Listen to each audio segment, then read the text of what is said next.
उमेदवारी जाहीर न झाल्यानं उदयनराजे अस्वस्थ झालेले आहेत. साताऱ्यातून निवडणूक लढण्याचा राजेंचा निर्धार पाहायला मिळतोय.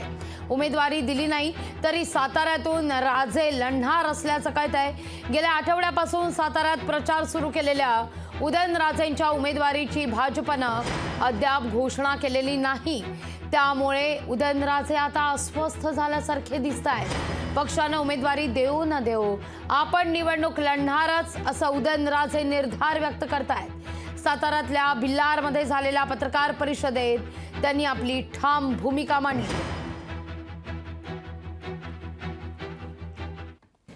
तुम्ही जे प्रश्न विचारला मला त्याच्यामुळं दौऱ्याचं, पण तुमचे प्रश्न आता पुढचे काय आहेत त्याच्यामुळं मला गुंगी आली, दौऱ्यावर मारावी. काय नाही, नेहमीप्रमाणे आपलं सगळ्यांची गाठीभटी घेतोय आणि काय लाज आणि काय लपून काय ठेवायचं.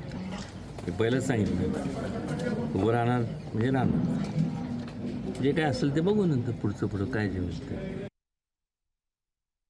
कोणी पण सांगू द्या, कोणी पण कुठे केव्हाही तयार आहे. म्हणलं आपण सगळ्यांचं हे केलं म्हणून दिस इज कॉल्ड स्टाईल. बाकी काय नाही. तुम्हाला लोकांना वाटत असेल लई मोठी भूमिका आहे.